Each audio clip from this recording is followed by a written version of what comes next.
On counsel for the appellee, please state your name, sir. James Ryan Williams.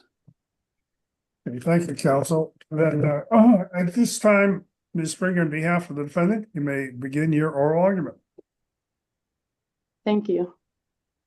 May it please the court. My name is Madeline Springer, and I represent Mr. Marcquette Verner. May I please reserve 3 minutes for rebuttal? You get it automatically, get 5. Oh, perfect. Thank you. In Mr. Verner's case, the law required the state to exercise due diligence to bring him to trial within 120 days.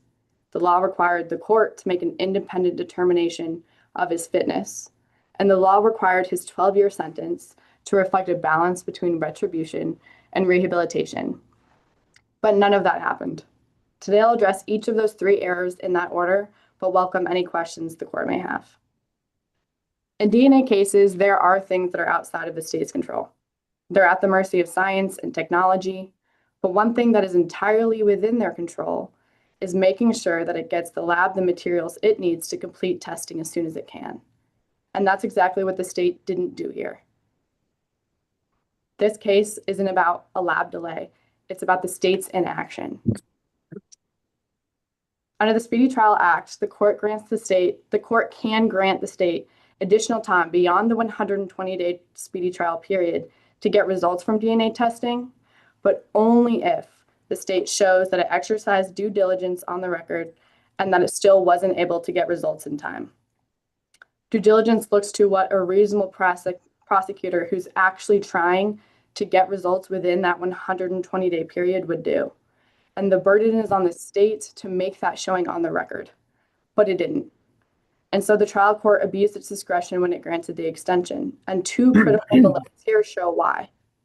What's the standard of review for us regarding the determination by the trial court to grant this extra time?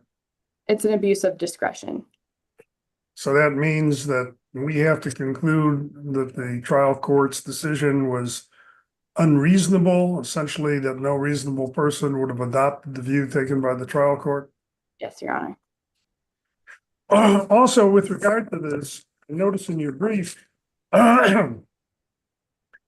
you cite repeatedly in the Battles case, I believe that was the 5th District,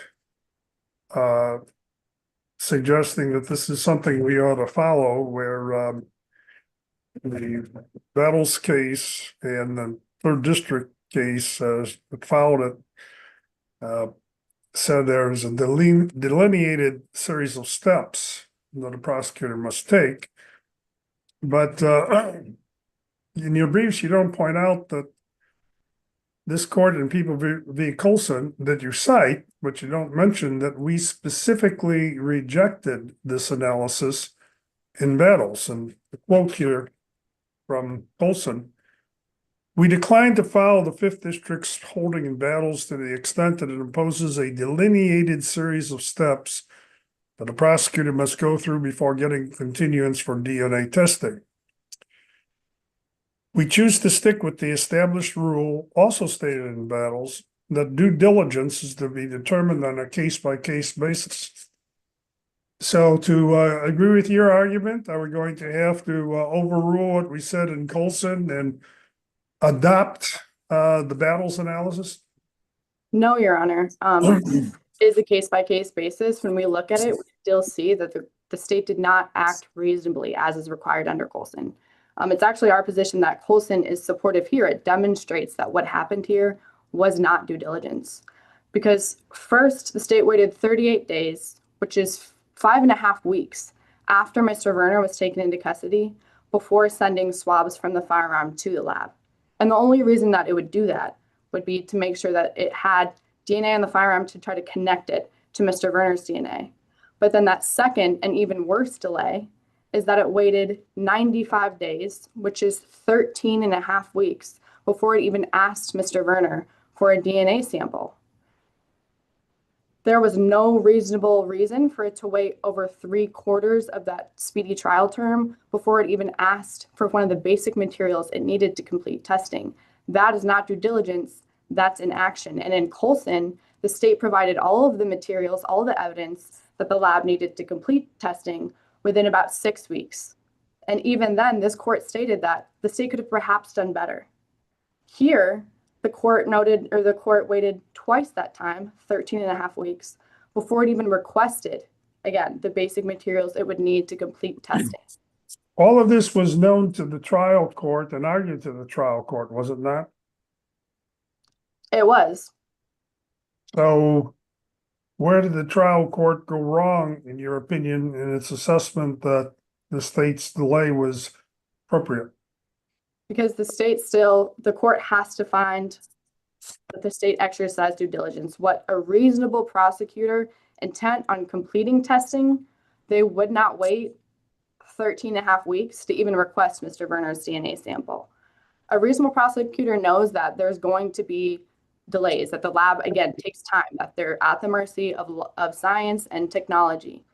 So they would not wait 13 and a half weeks before they asked Mr. Verner for his DNA sample. That is not due diligence. That's the difference. Under Colson, this is not due diligence. Under a In case like Colson, this court stated that due diligence does not mean perfect diligence, and we think that the trial court was in the best position to determine whether the state's efforts were reasonable under the circumstances. Why weren't they here? because it doesn't require perfect diligence, but it requires reasonable diligence. And again, a reasonable prosecutor won't wait 13 and a half weeks to request the materials it needs to complete testing, especially when from the onset of the case, they knew that they wanted to have that DNA from the beginning. It's not about whether or not at some point the state started to exercise due diligence.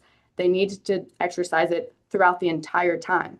And whenever the state requested it, the state had to put on the record its reasoning then for taking this long, and it didn't. That's why this is an abuse of discretion. That's why the trial court needed to have reasons from the state about why it waited this long and it didn't. Not a series of delineated steps, but just some sort of reason why it waited that is in line with what a reasonable prosecutor would do, and it didn't. So this court abused its discretion when it granted that extension on January 12th, 2023. And then Mr. Verner was then tried well outside of that 120-day term. And that's all he needed to show to be able to be entitled to discharge. But counsel didn't preserve that violation, but that constitutes ineffective assistance. Counsel did 98% of the job. He demanded trial from the beginning. He challenged due diligence. He objected at every continuance before and after the improper extension and after the speedy trial term had already run out, but failed to take that one final step that would have actually given Mr. Verner relief, and that's to move to discharge and preserve the issue in a post-trial motion. That's not trial strategy. That is deficient performance. And prejudice is straightforward. There is a reasonable probability Mr. Verner would have been discharged had counsel filed that motion and preserved the error. This isn't about what the trial court in this specific case, if he would have changed his mind. It's about whether or not that motion would have been meritorious. And here it would be for all of the reasons we already just discussed. Had counsel performed reasonably, Mr. Verner would have been discharged, which means this court should reverse his armed habitual criminal conviction. Turning to that second issue, the retrospective fitness hearing. The trial court failed to make an independent determination of fitness based on the totality of the circumstances. It couldn't. It didn't remember the original proceedings. It didn't ask Mr. Verner, counsel, the state, any questions, and was left to rely exclusively on the expert's unsupported opinion. Defense counsel observed Mr. Verner for months, and then before raising a reasonable doubt or raising a bona fide doubt of his fitness, which then the chief public defender came on the record to echo. There was an evaluation, and the expert found that Mr. Verner suffered from auditory hallucinations, but still found him fit. Then the trial court just accepted that conclusion by stipulation. This court then remanded for a retrospective fitness hearing because the trial court never made that determination, that independent determination the law requires in the first place. And it still hasn't. The court gave a generic explanation for finding Mr. Verner fit that show that he didn't remember the case.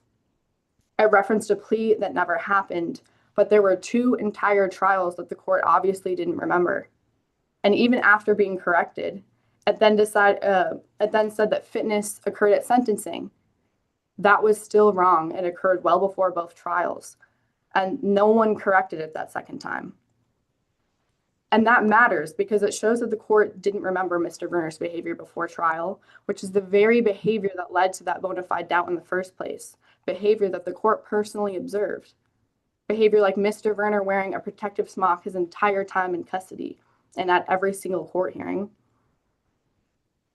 The fact that he heard voices in his head of people trying to hurt him and acted accordingly, afraid of if I may, just going back to the protective smock that you mentioned, would the fact that he's wearing that preclude a finding of fitness? No, it shows that there are concerns, that there were serious concerns that the court had at that time that it didn't remember and weren't factored into its determination at the retrospective hearing. And even if a defendant were suffering from a mental health condition, that doesn't necessarily render him fit to or unfit to stand trial, correct? It doesn't. But what the issue here is that there was never an independent determination to begin with. We're not trying to say that that the record is objectively clear that he isn't unfit, that he is unfit. It's just that that determination has never been made in accordance with what the law requires. Well, let me ask you about that, counsel. I'm not sure I understand what you mean. The court heard testimony from an expert witness in this regard, did it not? It did. On the question of defendant's fitness? You seem to argue that the expert's conclusion are poorly reasoned and contradicted by the record, but you don't identify exactly why that was the case. What was poorly reasoned or contrary to the record based on the expert's opinion? Well, it was based on one call, which, as this court has explained in Gillian, is concerning when the fact that a defendant may appear stable in a controlled evaluation, but not in the adversarial environment of a courtroom. But more so, it relied on 2 sources, Mr. Verner and the mental health staff at the jail. But then its report, after listing those as the 2 sources, later goes on to say the mental health staff at the jail did not know Mr. Verner. And that's concerning because, again, he wore that protective smock his entire time there. So in reality, the opinion relied largely on what Mr. Verner said about himself. For example, the expert testified that it found that he had no mental health history because Mr. Verner didn't acknowledge one at the time. But a defendant can't decide its own fitness. Courts have said that entirely circumvents the fitness inquiry. And again, we're not asking for the expert to manufacture mental health records. We're saying that this wasn't a reliable source when it's one source for the court to base its entire opinion on. And so then were there outstanding mental health records somewhere that you believe were not considered? No, but that again. And like the jail staff, the mental health staff at the jail not knowing him, doesn't that allow the court to make the inference then that he was not suffering from mental illness? No, it doesn't. Why would that be precluded? Because there are all of these concerns again, and the fact that they did not know him should be concerning because he was wearing a protective smock. But I guess my question is, can't that inference cut both ways? I don't believe so, Your Honor. He was in jail for a few months, and the fact that they didn't know him, I don't think that the mental health at the jail has the time or capacity to make sure everyone was evaluated. He reported hearing voices in his head since 2015. And the expert dismissed Mr. Verner's auditory. The expert did consider that, correct? He did consider that, but he dismissed because they were grounded in reality. The expert found that they were grounded in reality based on living in a dangerous area. And that misses the point. The question is whether they impair his ability to communicate with counsel and assist his own defense. And she explicitly said that she expected that he would be able to do that because he could rationally communicate with his attorney for the purpose, or that he expected to do that because he could rationally communicate during this interview. And we look back to, again, Gillian says, it explains this perfectly. It says that in this one controlled environment, someone's paranoia might not show up.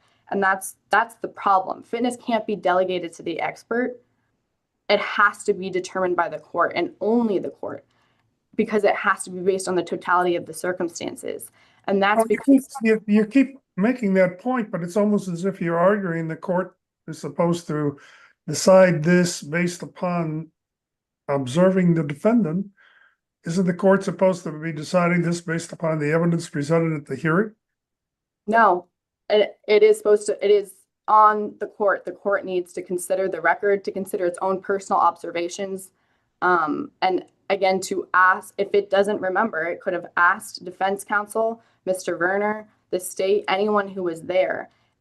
That is the key to the law, because mental illness can affect people in different ways at different times. And one of the concerns of a retrospective fitness hearing is that people won't remember the personal observations that they had before. And that's exactly what happened here. So the court needed to look through the record, and defense counsel was ineffective for treating this like, actually the defense counsel and the court treated this retrospective fitness hearing like a formality.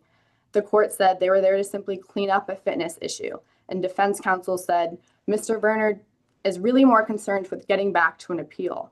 But defense counsel's job in that fitness hearing was not to advocate for what Mr. Verner wanted. It was to make sure that there's a fair fitness determination. You've also spoke of how the expert, Dr. Laura, apparently was relying upon discussions with the Stevenson County jail people, but in fact, she examined the defendant personally herself, did she not? She did. Why isn't her examination worthy of belief by the court when she testifies as an expert that in open court, not by stipulation, that he's fit? Because the court can't just base that. That would be, again, delegating, because the court asked no questions, that'd be delegating the determination to the expert. And that is what the law has clearly said cannot happen. Well, no, the law says you can't accept a stipulation. And that's But when an expert testifies in open court and renders an opinion, and there's no contrary evidence on the point, and there's nothing inherently unbelievable about this expert opinion, your position is that's not an acceptable basis for the trial court to conclude that he's fit? because there is contrary evidence on the record. It wasn't introduced at the I retrospective. didn't say contrary evidence. There's nothing unbelievable about her report, is there? I think that there is. I think that dismissing. So just on its face, not worthy of belief. Is that right? It's not a reliable substitute for the court's own independent judgment. No, the court's own personal observations, his Well, concern. counsel, you're talking to three people who, prior to getting on this wonderful job, all had real work as trial judges, as they like to put it. And I think we've all been involved in this. And it's nice that you think so highly of trial judges. But on what basis are trial judges supposed to be deciding these kinds of issues and decide someone is fit and we're going to disregard what the expert who's actually examined this person and has an opinion about fitness thinks? Is that what you're saying? Yeah, the law says that the court has to be the one to make this determination. What's this different in, let's say, a medical malpractice case where the court is the trier of fact, and we hear from a doctor who expresses an opinion that the defendant, in fact, disregarded acceptable standards of medical care. And is that for the trial court to decide? Do I accept that or believe it? Or is the trial court able to accept that expert testimony, especially if it's not contradicted? Your Honor, I think I see that my time is briefly. No, that's okay. You No, should ignore absolutely. that. This I'm is anxious different. for you to respond. This is different. This is a constitutional, the Constitution bars the state from prosecuting a defendant if they're Okay, so wait a minute. This is an evidentiary issue first. We're talking about, as a matter of evidence, is the trial judge supposed to be making this determination independently of the expert witness? Is that what you're suggesting? It can consider it. It cannot rely exclusively on it. Well, what other That's- evidence is this court supposed to rely upon? Its own personal observations of the defendant, and So I'm Actually, sitting that's there it. as the trial judge watching this guy in my courtroom. And depending upon how he behaves in the courtroom, I can overrule the expert's testimony based upon her examination and her expertise. Is that right? yes. What case says that? All of them. Gibson is one that this court actually also, in remanding for a retrospective fitness hearing, said that it needs to follow Gibson. Gibson said that because also that trial judge, one of the issues there was because that trial judge, this is the first time overseeing that defendant because it wasn't in charge of the previous trial. It should have asked questions. It should have asked defense counsel questions. It should have asked the defendant himself questions. Well, Whether or not this is some- all premised upon the Supreme Court's decision. The trial courts err by accepting a stipulation as to the fitness of a defendant. What case says that when a trial court has not accepted a stipulation but made its own finding based on evidence presented, that's not good enough? I think it is Gibson that says that there must be personal observations or there. I can have that case for you during. Well, no, that's okay. rebuttal. Right? Okay, it's as much a rhetorical question, I suppose, as not. So thank you for your argument. You have an opportunity to address us in rebuttal. And this time then, Mr. Williams, you may argue on behalf of the state. Thank you, Your Honor. May it please the court. My name is James Ryan Williams, and it is my privilege to represent the state before this honorable court. In this case, the state's requesting that this court affirm the defendant's convictions for armed habitual criminal and aggravated battery of a correctional officer, as well as his concurrent 12-year and 5-year sentences. With respect to the speedy trial argument, defendant claims that trial counsel was ineffective for failing to file a motion to dismiss on speedy trial grounds.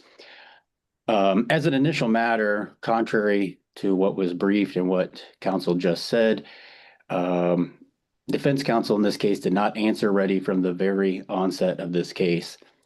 At the October 13, 2022 preliminary hearing, he simply requested a jury trial. At the next hearing on December 8th, 2022, he merely indicated that they would be in a position to answer ready, so didn't even actually answer ready.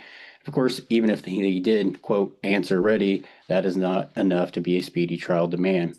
So ultimately, it was not even until January 12th, 2023 that counsel first referenced a speedy trial.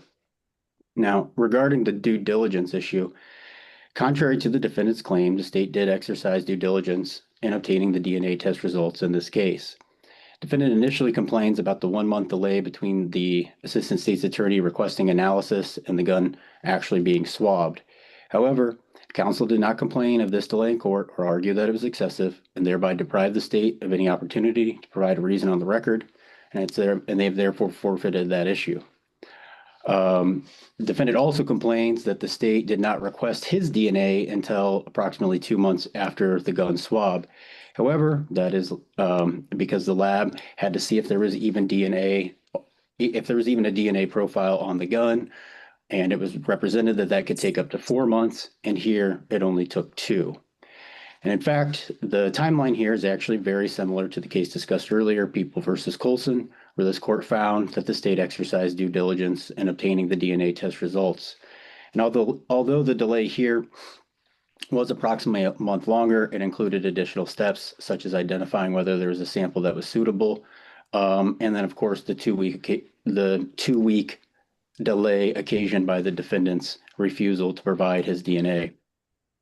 Regarding the retrospective fitness hearing and defendant's original appeal, the state conceded that a new retrospective fitness hearing was necessary because the trial court had previously relied on the parties' stipulation rather than making an independent judicial finding of fitness.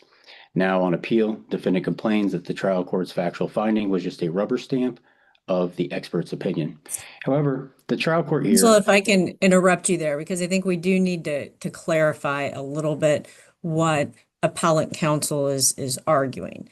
And do you agree that the court, in making its determination, can consider all the information before it, meaning its personal observations that day of the defendant or the record, as well as the information provided for the expert? As far as I can tell, the court is to make the determination based on all the evidence presented. And here we had a full hearing. The court considered live testimony and made an independent judicial determination based on the evidence. And that evidence included the testimony of Dr. Lohr, I assume I'm saying that correctly, a clinical psychologist who testified regarding her evaluation of defendant. She discussed his orientation to time and place, his understanding of the charges, and his ability to process information. She testified that he denied having any prior mental health history. So of course there would then be no mental health history to review. And she noted that jail staff reported that the defendant was not known to them to have mental health issues.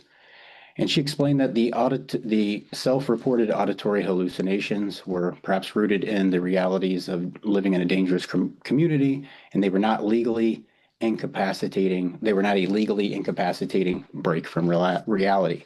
So based on this testimony, the reports and other evidence, the trial court explicitly stated that it was making an independent finding that the defendant was fit at the time of trial and sentencing. And this demonstrates that the finding was not simply a rubber stamp of the expert's opinion. Now, Williams, if I understood opposing counsel's argument, she indicated that the court had some obligation to inquire of defense counsel about the defendant's mental health. How do you respond to that? I don't recall that actually being argued. And if the argument there is that the court has a sua sponte duty to inquire of defense counsel's position on, I'm not familiar with case law requiring that. But it seems to me that the main thing that defendant is focused on here is the simple misstatement by the judge of the plea versus the trial, which notably was immediately corrected on the record.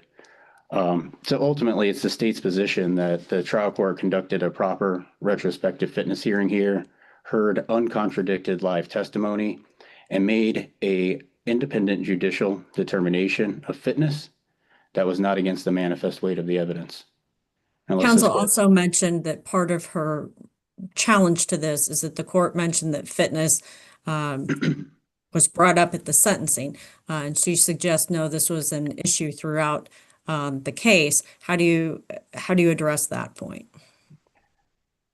Could you restate your question? I didn't follow you. Well, I think the statement, not only was it plea versus trial, but it was also the court's statement that fitness became an issue at sentencing. And her statement was that fitness had been raised prior to sentencing also, or fitness issues. Unfortunately, Your Honor, I honestly do not remember the timing or the sequence of the events in that respect, so I can't really offer an opinion on point. Okay, thank you. Yeah. Are there any other questions, Your Honors? All right, thank you. I appreciate your time, and we respectfully ask that you affirm defendant's convictions. Okay, thank you, counsel. Ms. Springer, on behalf of the appellant, you may continue with your argument, but I did want to follow up on one thing. To what extent, when the court is deciding the question of fitness, are the remarks of the attorneys, primarily the defense attorney, but I suppose the prosecutor, appropriate for consideration when they're just being offered, no one's under oath, no one's testifying here about that? Is it, how does that work, in your opinion? I apologize. I think I missed the last part of your question. How should the trial court view the representations or remarks of defense counsel or even the prosecutor with regard to their views or opinions about how the defendant acts or is behaving on the question in court or otherwise on the question of whether the defendant is fit? After all, we've had testimony from the expert under oath, subject to cross-examination, but remarks of counsel are neither under oath nor subject to cross-examination. So how does that work? It would be just one part that the court should consider, because the court needs to consider the totality of the circumstances.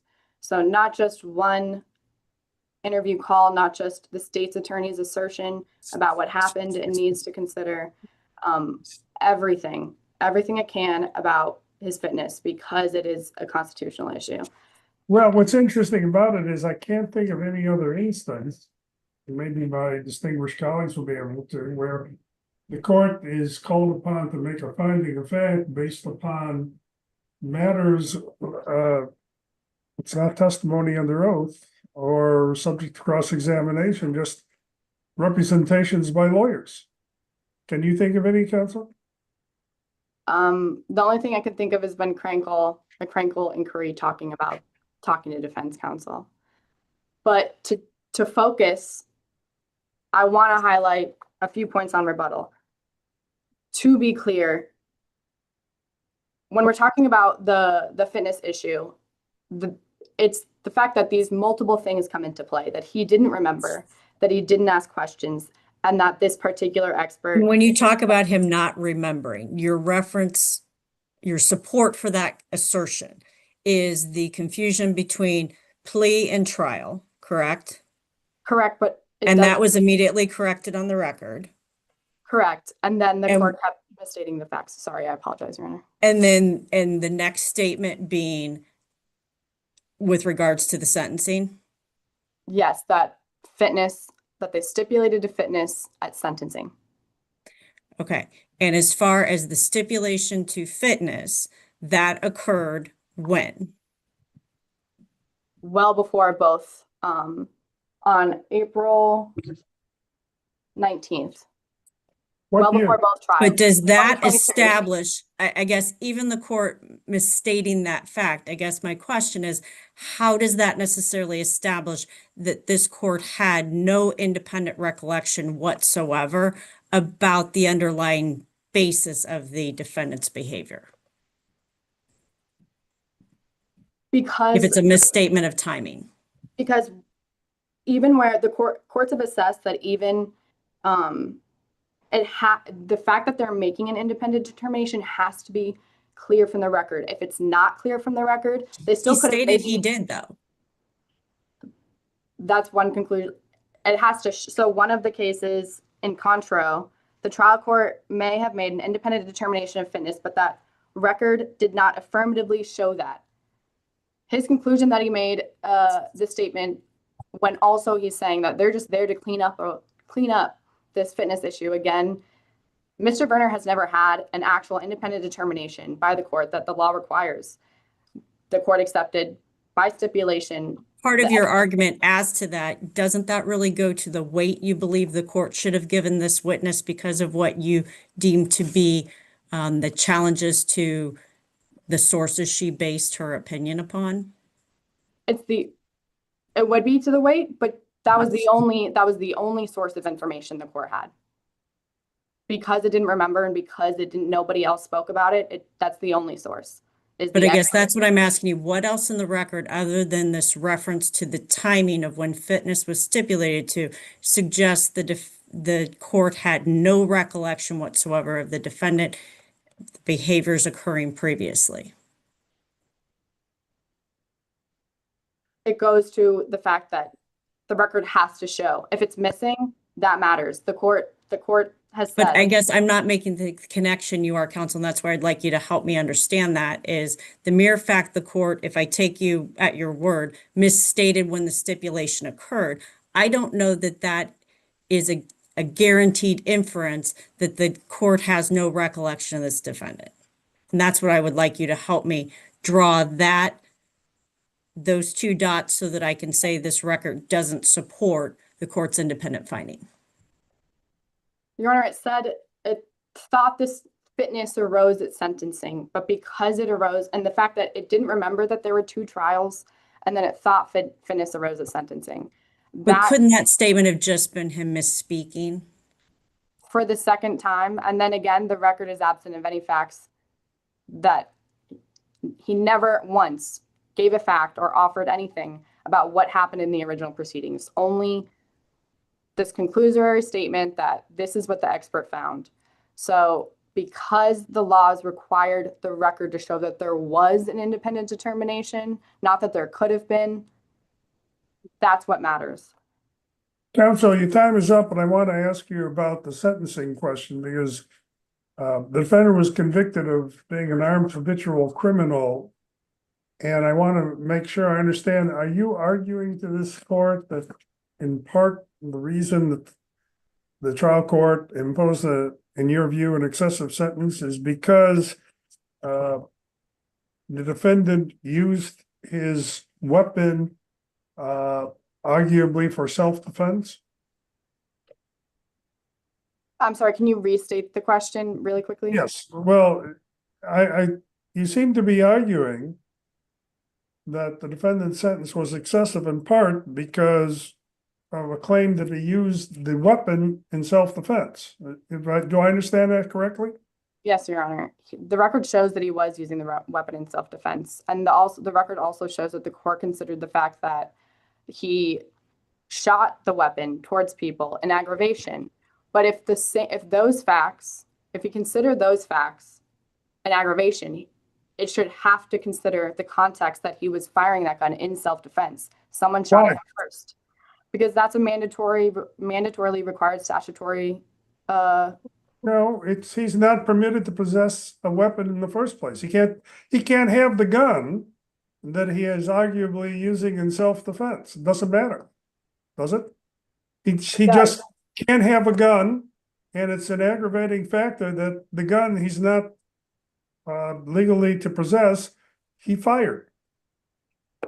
Because it is then, if the court is considering those uncharged circumstances that he fired the gun towards somebody, then it should have to consider the substantial. What do you mean grounds. uncharged circumstances? Wasn't that the testimony at trial? Yes, Your Honor, but they never charged him with anything about shooting the gun, only possession because self-defense. Does that matter for purposes of the trial court at sentencing hearing? Well, there's Whether he was charged with it?